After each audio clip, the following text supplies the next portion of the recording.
പൊട്ടിക്കെട്ടും താമസിക്കാതെ. ഈ ഒരു പ്രസ്ഥാനം നശിക്കും. പ്രൈവറ്റ് പ്രസ്ഥാനം കേരളത്തിൽ നിന്ന് മാഞ്ഞു പോകും താമസിക്കാതെ. ഈ ഒരു ഭരണം വന്നുകൊണ്ട് മൊത്തം പോയി. ഈ ഭരണം വല്ലാത്തൊരു ഭരണമായി പോയി. 3 പേരുള്ളെങ്കിൽ 2 പേരാക്കി. അത് 400 രൂപ 500 രൂപയ്ക്കാണ് ഞങ്ങളിപ്പോൾ ജോലി ചെയ്യുന്നത്. ഓരോ സ്റ്റോപ്പ്. സുഹൃത്തുക്കളെ, ഒരു പ്രസ്ഥാനം നമ്മുടെ ഒരു ഗവൺമെന്റ് ഒരു 30 ദിവസത്തെ ഭരണം കഴിയുമ്പോഴേക്കും ഒരു വലിയ പ്രസ്ഥാനം തകരാൻ പോവുകയാണ്. ആ ഒരു വലിയ പ്രസ്ഥാനത്തെക്കുറിച്ചിട്ടും അതിന് തകർച്ചയെക്കുറിച്ചിട്ടും അതിനുവേണ്ടി തകരാന് വേണ്ടിയിട്ട് നിന്ന ആളുകളെ കുറിച്ചിട്ടും ആദ്യമായിട്ട് ഇവിടെ UDF എന്ന് പറയുന്ന ആ ഒരു ഗവൺമെന്റ് വന്നപ്പോൾ പടക്കം പൊട്ടിച്ച ടീംസിനെ കുറിച്ചിട്ടും ആ പടക്കം പൊട്ടിച്ച അതേ ടീംസ് തന്നെ അതേ കൈകൾ കൊണ്ട് തന്നെ ആളുകളോട് എന്തെങ്കിലും തരണേ എന്ന് ഇരക്കാനിറങ്ങുന്ന ഒരവസ്ഥയെക്കുറിച്ചിട്ടൊക്കെ ഞാൻ വീഡിയോ ചെയ്തിട്ടുണ്ട്. പക്ഷേ ഇന്ന് അതൊന്നുമല്ല. ഒരു പ്രസ്ഥാനത്തെ തകർക്കുക എന്നതിനേക്കാൾ കൂടുതൽ അപ്പുറത്ത് ആ ഒരു പ്രസ്ഥാനം കൊണ്ട് എത്ര പേർ ജീവിക്കുന്നു എന്നുള്ളതാണ്. നിങ്ങൾക്ക് മനസ്സിലാവുന്നുണ്ടോ എന്നറിയില്ല. സുഹൃത്തുക്കളെ, ഞാൻ പറയുന്നത് ബസ്സുകാരെ കുറിച്ചിട്ടാണ്, പ്രൈവറ്റ് ബസ്സുകാരെ കുറിച്ചിട്ടാണ്. വിഷണറി എന്ന് പറയുന്ന ഒരു വാക്കുണ്ട് നമ്മുടെ ഇംഗ്ലീഷിൽ. എന്ന് വെച്ച് കഴിഞ്ഞാൽ ചില കാര്യങ്ങളൊക്കെ മുൻകൂട്ടി കാണാൻ സാധിക്കുകയോ അല്ലെങ്കിൽ ദീർഘവീക്ഷണമുള്ള വ്യക്തിത്വങ്ങൾ എന്നൊക്കെ പറയും. ഈ ദീർഘവീക്ഷണം എന്ന് വെച്ച് കഴിഞ്ഞാൽ കാര്യങ്ങൾ എന്തൊക്കെയായിരിക്കും സംഭവിക്കുക, ഈ ഒരു കാര്യം ഇങ്ങനെ ചെയ്തു കഴിഞ്ഞാൽ അതിനെ തുടർന്ന് എന്തൊക്കെ പ്രശ്നങ്ങൾ നമ്മുടെ കേരളത്തിൽ ഉണ്ടാകുമെന്ന് മുൻകൂട്ടി ചിന്തിക്കാനുള്ള കഴിവിന് വിഷണറി എന്നൊക്കെ പറയാം. അങ്ങനത്തെ ഒരുപാട് നേതാക്കന്മാർ, ഒരുപാട് ആളുകൾ നമ്മുടെ കേരളം ഭരിച്ചിട്ടുണ്ട്. ഒരുപക്ഷെ അങ്ങനത്തെ ഒരു ഗ്രേറ്റ് വിഷണറി ആയിരുന്നു ഇപ്പോൾ പ്രതിപക്ഷ സ്ഥാനത്തിരിക്കുന്ന പിണറായി വിജയൻ എന്ന് നിസ്സംശയം നമുക്ക് പറയേണ്ടി വരും. കാരണം എന്തെന്ന് വെച്ച് കഴിഞ്ഞാൽ തീർച്ചയായിട്ടും ഇത് വളരെ ചിലപ്പോൾ മാത്രം ചിലപ്പോൾ ഒരു ദീർഘമായിട്ടുള്ള ഒരു വീഡിയോ തീരും. കുറച്ച് കാര്യങ്ങൾ, കുറച്ച് ആളുകൾ, വ്യത്യസ്തരായിട്ടുള്ള ആളുകൾ സംസാരിക്കുന്നത് നിങ്ങൾ കാണണമെന്നുള്ളതുകൊണ്ടാണ്. തുടക്കത്തിലെ പറയുന്നു ഇത് പൂട്ടിക്കിട്ടും. ഒറ്റ വാക്കാണ്, ഇത് പൂട്ടിക്കിട്ടും. ഞങ്ങൾ ഈ ബസ് എന്ന് പറയുന്ന ഈ ഒരു പ്രസ്ഥാനം പൂട്ടിക്കിട്ടും. ഇത് കേൾക്കൂ. കൊണ്ട് നിർത്താൻ സ്ത്രീ യാത്രക്കാർ ഒറ്റ മനുഷ്യൻ വണ്ടിക്കകത്ത് കയറാറില്ല. ഇവര് വെറുതെ വയ്യോളം ഇങ്ങനെ കാലി കിടന്ന് ഓടുക. ഞങ്ങൾക്ക് സങ്കടമുണ്ട് ഇതൊക്കെ കാണുമ്പോൾ. നമുക്ക് ഒരുപാട് ചെലവും കാര്യങ്ങളും കുട്ടികളും എല്ലാം ഉള്ളവരായി. ആകെ 3 ദിവസം ഇപ്പൊ ഡ്യൂട്ടി ഉള്ളു. ആവശ്യമുള്ളവർക്കും ആവശ്യമില്ലാത്തവർക്കല്ലാത്ത ഇങ്ങനെ ഫ്രീ ആയിട്ട് കൊടുത്തു. ഇങ്ങനെ ചെയ്യാതാണ്ട് സ്കൂളിൽ പോകുന്ന കുട്ടികളെ ഒഴിവാക്കണമായിരുന്നു. കണ്ടില്ലേ, ഇപ്പോൾ പല ആളുകൾക്കും പല വിധത്തിലുള്ള അഭിപ്രായങ്ങളൊക്കെ പറയാനുണ്ട്. ഇങ്ങനത്തെ ഒരു അഭിപ്രായ രൂപീകരണം നടത്തിയായിരുന്നു ഈ ഗവൺമെന്റ്. ഈ ഒരു പദ്ധതി നടപ്പിലാക്കി കഴിഞ്ഞാൽ, അതായത് ഇങ്ങനത്തെ ഒരു പദ്ധതി നമ്മുടെ കേരളത്തിൽ നടപ്പിലാക്കി കഴിഞ്ഞാൽ ആർക്കൊക്കെ പ്രശ്നമുണ്ടാകുമെന്ന് ഏതെങ്കിലും തരത്തിൽ ചിന്തിച്ചിട്ടുണ്ടായിരുന്നു നമ്മുടെ ഗവൺമെന്റ്? ഈ പ്രശ്നമുണ്ടെങ്കിൽ തന്നെ അത് ആർക്കൊക്കെ ആയിരിക്കും? ബസ്സുകാർക്ക് മാത്രമാണോ പ്രശ്നം ഉണ്ടായിരിക്കുക? കണ്ടക്ടർക്ക് മാത്രമാണോ പ്രശ്നം ഉണ്ടായിരിക്കുക? ബസ്സിന്റെ മുതലാളിക്ക് മാത്രമാണോ പ്രശ്നം ഉണ്ടായിരിക്കുക? ഇനി അതൊന്നുമല്ല.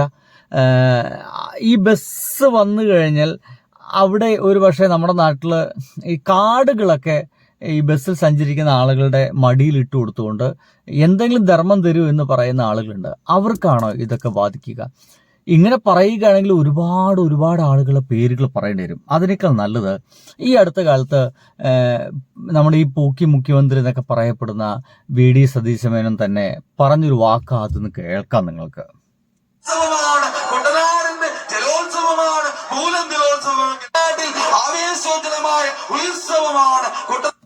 എങ്ങനെയുണ്ട്? നോക്കിയിരുന്നോ?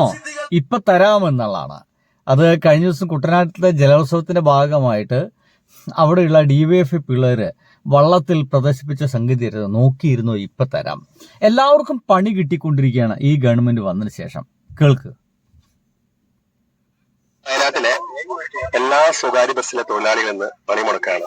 കാരണം ജനങ്ങൾക്കറിയാം, ഞങ്ങളൊക്കെ ഈ 15-ാം തീയതി മുതൽ ഈ വരുന്ന ദിവസം വരെ ഡീസൽ അടിക്കാൻ വരെ തയ്യാറാത്തത് കൊണ്ട് വാഹനം മുന്നോട്ട് കൊണ്ടുകൊടുക്കാൻ കഴിയുന്നില്ല. ചുരുങ്ങിയത് 1000-1200 രൂപയ്ക്ക് ശമ്പളം വാങ്ങിക്കൊടുന്നാണ് ഞാൻ തൊഴിലാളി ആയതാണ്. ഇപ്പൊ എനിക്ക് 550 രൂപ 600 വരെ ശമ്പളം. നിത്യോപയോഗ കാര്യങ്ങൾക്ക് വരെ ശമ്പളം കഴിയാത്ത അവസ്ഥയാണ്. കണ്ടില്ലേ, ദിവസം 1000 രൂപ കിട്ടുന്നവർക്ക് അതിന്റെ പകുതി ശമ്പളം പോലും കിട്ടുന്നില്ല. ഞാൻ പറഞ്ഞ ഏറ്റവും പ്രധാനപ്പെട്ട പോയിന്റിലേക്ക് ഇനിയാണ് നിങ്ങൾ എത്തുന്നത്. ഇതാ കണ്ടു നോക്കിയേ അവസ്ഥ. ഞങ്ങള് ബസ്സുകാരനെ പോലെ തന്നെ ഞങ്ങൾ കച്ചവടക്കാർ, ബസ് സ്റ്റാൻഡിൽ കച്ചവടക്കാരെല്ലാം കുടുങ്ങി നിൽക്കുകയാണ്. കാരണം സ്ത്രീ യാത്രക്കാരൊന്നും ബസ് സ്റ്റാൻഡിൽ വരുന്നില്ല. ഞങ്ങളൊക്കെ അങ്ങനെ വെറുതെ കാത്തിരിക്കുകയല്ലേ. ഗവൺമെന്റ് ഇതിനൊരു മാനദണ്ഡം കൊടുത്തിട്ട് ഇതാക്കണം. എന്താ പറഞ്ഞാൽ എല്ലാ സ്ത്രീകൾക്കും എവിടേക്കും യാത്ര പറയുമ്പോൾ ശരിയല്ല. ഒരു ഡിസ്റ്റൻസോ അല്ലെങ്കിൽ ഒരു ദിവസം പാസ് കൊടുത്തിട്ട്. ഞാൻ ഇത്തരം വാക്കുകളൊക്കെ കേൾക്കുമ്പോൾ സത്യം പറഞ്ഞാൽ എനിക്കൊരല്പം ചിരി വരുന്നുണ്ട്. ചിരിക്കാതിരിക്കാനാവുന്നില്ല സുഹൃത്തുക്കളെ. കാരണം ഈ ഒരു പദ്ധതി പ്രഖ്യാപിക്കുമ്പോൾ നിങ്ങളുടെയൊക്കെ തൊണ്ട അവിടെയായിരുന്നു. ഈ പദ്ധതിയൊക്കെ പ്രഖ്യാപിക്കുമ്പോൾ ഈ പ്രഖ്യാപിച്ചതിന്റെ ഭാഗമായിട്ട് നിങ്ങൾ ഇപ്പോൾ കൈയടിച്ചില്ലേ? ആ ഒരു കൈയടികൾക്ക് ശേഷം നിങ്ങളെല്ലാവരും കൊണ്ടിട്ട് വോട്ട് കുത്തിയില്ലേ? CPM എന്ന് പറയുന്ന അല്ലെങ്കിൽ പിണറായി വിജയൻ ആ ഒരു ഗവൺമെന്റ് വീണ്ടും വരാതിരിക്കാൻ വേണ്ടി നിങ്ങൾ പരമാവധി ശ്രമിച്ചില്ലേ? നിങ്ങൾ പറയുന്നത് താങ്കൾ മാത്രമല്ല കേട്ടോ, താങ്കളപ്പോൾ ഒരുപാട് ആളുകൾ ശ്രമിച്ചില്ല. അതിന്റെ ഭാഗമായിട്ടുള്ള വെറും 30 സീറ്റിലേക്ക് നമ്മുടെ LDF ഗവൺമെന്റ് ചുരുക്കിയത്. വെറും 30 സീറ്റിലേക്കാണ് ചുരുക്കി കളഞ്ഞത്. വെറും 30 എന്നൊക്കെ വെച്ച് കഴിഞ്ഞാൽ അതൊരു വൻ പരാജയം തന്നെയാണ്, ഒരു സംശയമില്ല. അതായത് നിങ്ങളെ ഞങ്ങൾക്ക് വേണ്ട എന്ന് തന്നെ തീർത്ത് പറയുന്നൊരു സംഗതിയായിരുന്നു. അങ്ങനെ തീർത്ത് പറഞ്ഞ് മാറ്റി നിർത്തിയവർ ഒരു ഗവൺമെന്റ് വന്ന് ഒരു പക്ഷേ 2 വർഷം കഴിഞ്ഞിട്ട് എന്തെങ്കിലും ഒരു പുതിയ പദ്ധതി പ്രഖ്യാപിക്കുമ്പോൾ അത് ജനങ്ങൾക്ക് മുഴുവൻ പ്രശ്നമാകുമ്പോൾ ഒരു സമരം ഉണ്ടാവുകയൊക്കെ ശരിയാണ്. ഇപ്പോൾ സമരം ചെയ്യാൻ പോലും ഇവർക്ക് ആവതില്ലാതെ മാറിയിരിക്കുന്നു എന്നുള്ളതാണ്. ആർക്കെതിരെയാണ് സമരം ചെയ്യേണ്ടത്? ഞാൻ വോട്ട് കുത്തിയ പ്രസ്ഥാനത്തിനെതിരെയാണോ? ഞാൻ വോട്ട് കുത്തിയ ഒരു നേതാവിനെതിരെയാണോ ഞാൻ സമരം ചെയ്യേണ്ടത് എന്ന് പറയുന്ന ഒരു പ്രത്യയശാസ്ത്ര പ്രശ്നത്തിൽ കൂടിയാണ് ഈ ആളുകളൊക്കെ നിൽക്കുന്നത്. ഞാൻ പറഞ്ഞ പ്രധാനപ്പെട്ട കാര്യങ്ങളൊന്ന് ഇതാ ഇപ്പോൾ കേട്ടതാണ്. ബസ്സിലെ തൊഴിലാളികൾക്ക് മാത്രമല്ല പ്രശ്നമുള്ളത്, മുതലാളിക്ക് മാത്രമല്ല പ്രശ്നമുള്ളത്. ഇതുമായി ബന്ധപ്പെട്ട് ജീവിക്കുന്ന ഒരുപാട് ആളുകളുണ്ട്. ചുറ്റുഭാഗത്തെ കടക്കാരുണ്ട്, ചുറ്റുപാത ധർമ്മക്കാരെങ്കിലും ഉണ്ട്, ഈ കടല വിറ്റ് ജീവിക്കുന്നവരുണ്ട്. ഈ ഒരു ബസ് സ്റ്റാൻഡിലേക്ക് സ്ത്രീകൾ ആരും വരാതിരുന്നു കഴിഞ്ഞാൽ പിന്നെന്താ സംഭവിക്കുക? ഈ ഒരു പ്രസ്ഥാനം മുഴുവൻ നിൽക്കും. അവിടെ ഒരു ചായ വിറ്റിരുന്നത് 100 ആണെങ്കിൽ അത് 50 ആയിട്ട് ചുരുങ്ങും.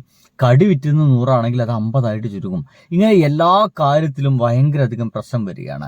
ഇപ്പം തന്നെ പെട്രോളിന്റെ മറ്റും വില വർധന കൂടിയിരിക്കുന്നു. അതിന്റെ ഭാഗമായിട്ട് എന്തെങ്കിലും ഒരു കുറവ് ഇവിടെ എന്തെങ്കിലും വരുത്തുന്നുണ്ടോ? ഇല്ല.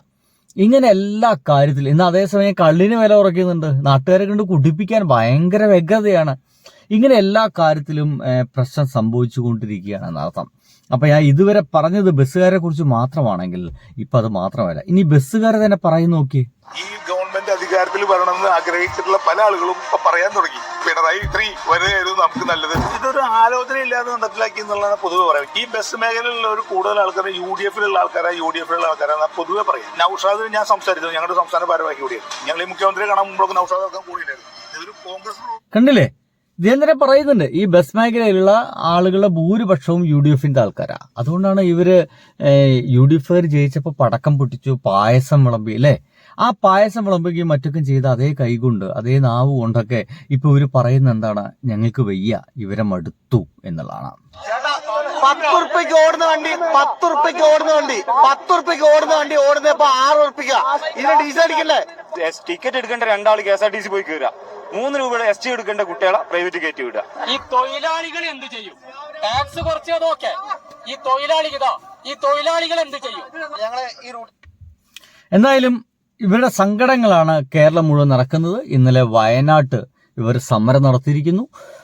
എന്നിട്ടും നമ്മുടെ മുഖ്യമന്ത്രിക്ക് യാതൊരു കൂസലുമില്ല. അദ്ദേഹം ഇപ്പോഴും ബെക്കാഡിയുടെ ഫയല് നീക്കും, അത് ഒപ്പിട്ടിട്ട് അവർക്ക് ടാക്സ് കുറച്ചു കൊടുത്തിട്ട് ഇവിടെ വീര്യം കുറഞ്ഞ മദ്യം, ബിയർ പോലുള്ള മദ്യങ്ങൾ ഇറക്കും, ഇവിടുത്തെ കുഞ്ഞുങ്ങളും മറ്റൊക്കെ കുടിച്ചു പൂസായി നടക്കട്ടെ എന്ന് പറയുന്ന ഒരു ആഗ്രഹത്തിന്റെ പുറത്തേക്കാണ് പോയിക്കൊണ്ടിരിക്കുന്നത്. എന്തിനാണ് ഇത്ര വാശി പിടിക്കുന്നത് ആ ഒരു ഫയൽ നീക്കാൻ എന്നുള്ളതാണ്. അതിനേക്കാൾ വേഗത്തിൽ നീക്കേണ്ട ഒരുപാട് ഫയലുകൾ നമ്മുടെ കേരളത്തിലില്ലേ? ഇല്ലേ? വയനാട് വീട് പുനരാരംഭിക്കേണ്ട പദ്ധതി ഇവർക്കില്ലേ? കോൺഗ്രസ് കൊടുക്കാന്ന് പറഞ്ഞ 100 വീട് പണി തുടരേണ്ട ഒരു ആവശ്യകത ഇവർക്കില്ലേ? എന്നാണ് അത്തരം ജനക്ഷേമ പ്രവർത്തനങ്ങൾക്ക് ഒരു കമ്പാരിസൺ തന്നെ പറയാം.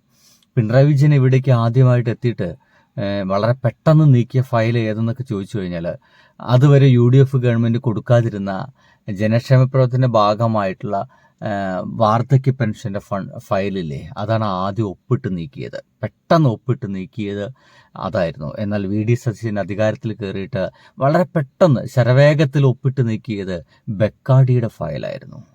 ഇത് പോരെ സുഹൃത്തുക്കളെ ഒരു കമ്പാരിസന്? ഒരു നല്ല ദിവസം ആശംസിക്കുന്നു. നല്ല കാര്യങ്ങൾ തന്നെ മാത്രം നടക്കാൻ എല്ലാവരും ആഗ്രഹിക്കുക. ബൈ. ഞാനൊരു കാര്യം കൂടി പറയാൻ വിട്ടുപോയി. ഇതിനൊപ്പം തന്നെ ചില ആളുകളൊക്കെ ഭയങ്കര ശ്രമങ്ങൾ നടത്തിക്കൊണ്ടിരിക്കുന്നുണ്ട്. ആ ശ്രമങ്ങളിൽ ഒന്ന് എന്തെന്ന് വെച്ച് കഴിഞ്ഞാൽ എങ്ങനെയാണ് ഈ ബസ്സിലേക്ക് നമ്മുടെ KSRTC ബസ്സിൽ തന്നെ പോകുന്ന സ്ത്രീകളെ കൊണ്ട് എന്ന് വെച്ച് കഴിഞ്ഞാൽ ഗവൺമെന്റ് ജോലിയുള്ള സ്ത്രീകളെ കൊണ്ട് എങ്ങനെയാണ് ടിക്കറ്റ് എടുപ്പിക്കുക, അവരെ ആത്മാഭിമാനത്തിന് ക്ഷതം വരുത്തിക്കൊണ്ട് എങ്ങനെയാണ് അവരെ കൊണ്ട് ടിക്കറ്റ് എടുപ്പിക്കുക എന്ന് പറയുന്ന പ്രവർത്തനം ഇത് കണ്ടോക്കി എനിക്ക് രസകരമായിട്ട് തോന്നിപ്പോയി. ചേച്ചിമാരെ, ടിക്കറ്റ്. ഗവൺമെന്റ് ഓഫീസിൽ ജോലിയാണ്, എനിക്കും ഗവൺമെന്റ് ജോലിയാണ്. ശരി, ഫ്രീ ടിക്കറ്റ്. ചേച്ചി, ഇതാ ഫ്രീ ടിക്കറ്റ്. ഒരു മിനിറ്റ് ചേച്ചി. എന്താ? ഞാനും ജോലിക്ക് പോവാണ്. ഞാനൊരു സെയിൽസ് ഗേൾ ആണ്. എനിക്ക് ശമ്പളം കിട്ടുന്നുണ്ട്. എന്റെ യാത്രാ ചിലവിനും അതിൽ ഭാഗമുണ്ട്. സ്ത്രീ ആയതിന്റെ പേരിൽ മാത്രം ഈ ആനുകൂല്യം എനിക്ക് വേണ്ട. എനിക്ക് സാധാരണ ടിക്കറ്റ് മതി. നിങ്ങളുടെ തീരുമാനം അഭിനന്ദനാർഹമാണ്. സൗജന്യ ആനുകൂല്യങ്ങൾ അർഹരായവർ മാത്രം. കണ്ടില്ലേ, ഇത് ഒരുപക്ഷെ ഒരു കോൺഗ്രസ് ക്യാമ്പിൽ നിന്നും മറ്റൊക്കെ ഇറങ്ങുന്ന സംഗതികളായിരിക്കാം. പുതിയൊരു നമ്പറൊക്കെ കയ്യിൽ വെച്ചാൽ മതി എന്ന് തന്നെയാണ് ഇവിടെ ഇപ്പോൾ ഫ്രീ ആയിട്ട് യാത്ര ചെയ്യുന്ന സ്ത്രീകളൊക്കെ പറയുക. എങ്ങനെയെങ്കിലും സ്ത്രീകളെ കൊണ്ട് കുറച്ച് ടിക്കറ്റൊക്കെ എടുപ്പിച്ചിട്ട് കാര്യങ്ങളൊക്കെ ഒന്ന് മയപ്പെടുത്തുള്ള ശ്രമത്തിന്റെ ഭാഗമായിട്ടാണ് ഇതൊക്കെ ഇറങ്ങുന്നത്. പക്ഷെ സംഗതി എവിടെയെന്നാണ്ട് എന്താ പറയുക, മേനയാവുന്നില്ലല്ലോ സജി. ബൈ.